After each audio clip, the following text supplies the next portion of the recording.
Kansubire muli bulungi nnyo abali ku LN256 YouTube channel yaffe mugyegatteko. Olunaku olwaleero yagadde tuyige engeri gy'ofumbamu ekyennyanja ekibisi kye bayita ekyennyanja ekibisi.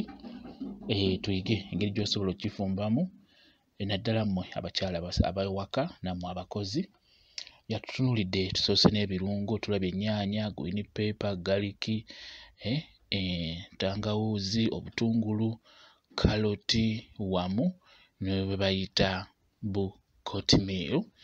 Kale tutandise bulungi nnyo, sooka olongoose ekyennyanja bulungi nnyo, okikolokote kiggweko ebikalakampa.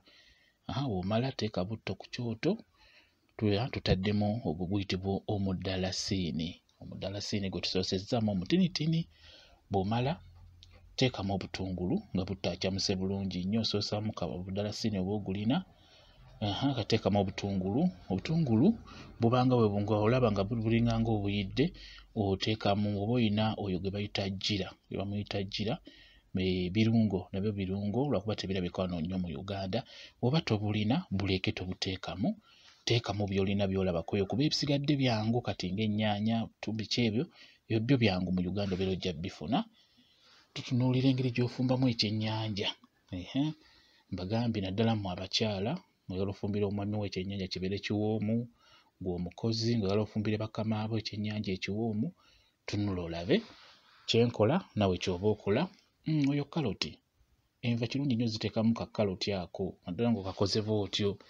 Kaloti ebiseera ebisinga akyusa enva kkala ne gataba amazzi. Abasinga mufumba enva ne ziba zonna nga galinga amazzi, oba okitegeera nga temuli kakkala konna. Kati kaloti oyo akyusa bulungi enva kakkala, nga totaddemu biri binzaali ebikyusa kkala, just kwesa kaloti ajja kukyusa enva kkala bulungi nnyo. Oyo galiki nga bw'omulaba, galiki naye mulungi nnyo okumuteeka mu nva. Ezo ntangawuuzi, n'entangawuuzi nazo nnungi nnyo ziteeka mu nva zonna oba mu mmere ey'enjawulo ng'omuceere. Kati n'enva, entangawuuzi ezo nnungi oziteeka mu nva ez'enjawulo zonna. Bwe kityo bwe kiri.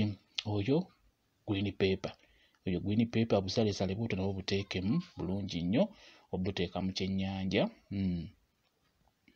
Bwe kityo bwe kiri. Tutunuulidde tufumba ekyennyanja. Ekyennyanja ekyo oba okiguze mu katale nga bakikuwadde bakikolokose bakisazeesazeemu, kyenkusaba ddamu oyiseeko akambe okolokote bulungi ku mutwe kusigalako ebikalakampa nnyo nnyo nnyo, ne mukifumba ne mukiteeka ku ssowaani, oli alya nga waasuula ebikalakampa. Ddamu okikolokote, ddamu okikolokote bulungi nnyo, kiyiseeko akambe oggyeko ebikalakampa byonna.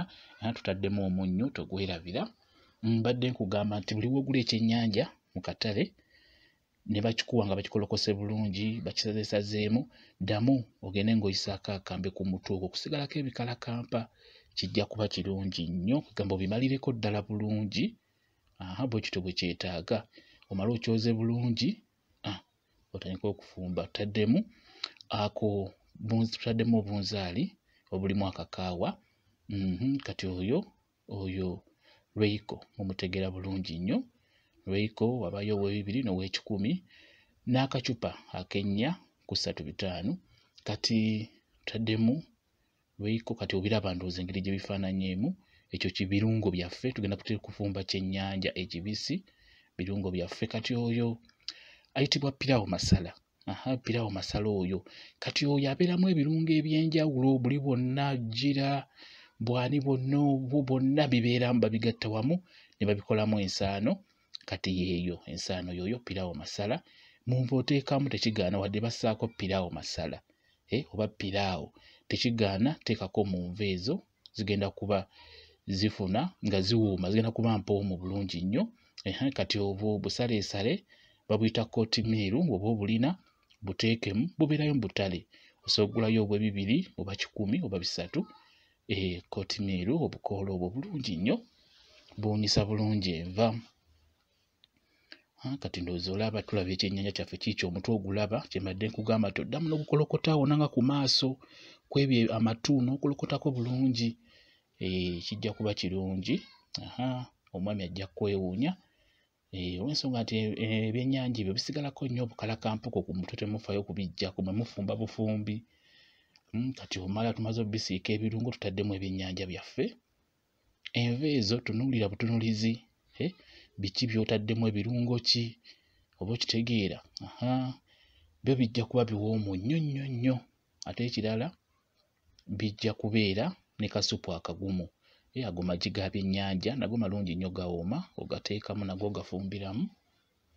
Njala nnyo tunuulye ekyenkola nawe kyokola, ebirungo bye ntaddemu n'ebyoba oteekamu ebyo by'osobodde okufuna.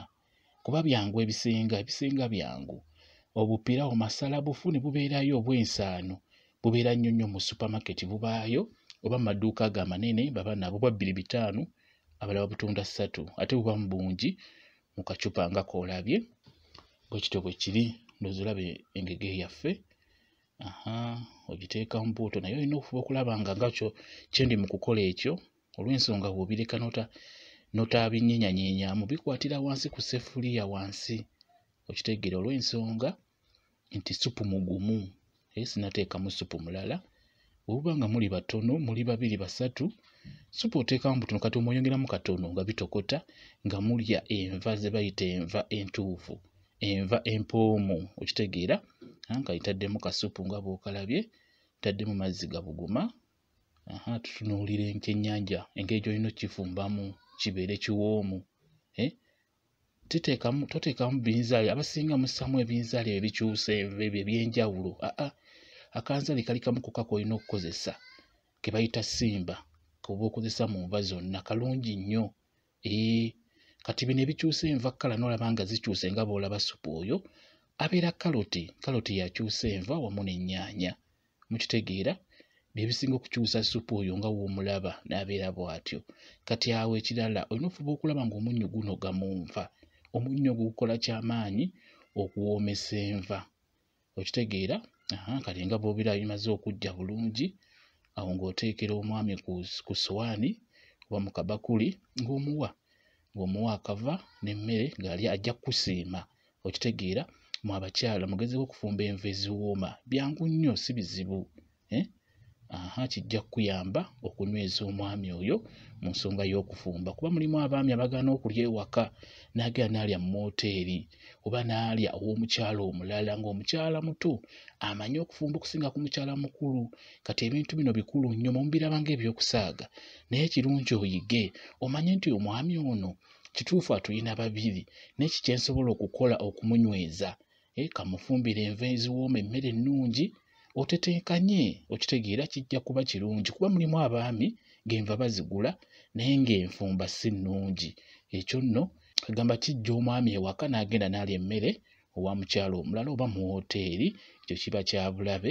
Mugezeeko okutunuulira ebintu ebyo, mubiyige, bijja kuba bibayamba. Enva ez'enjawulo gye ziri wansi ku kyano, nnyama biki byonna gye biri, bigenda kuba bibayamba muyige enfumba eyo ennungi mu abakyala wamu n'abakozi mu abasigala ewaka.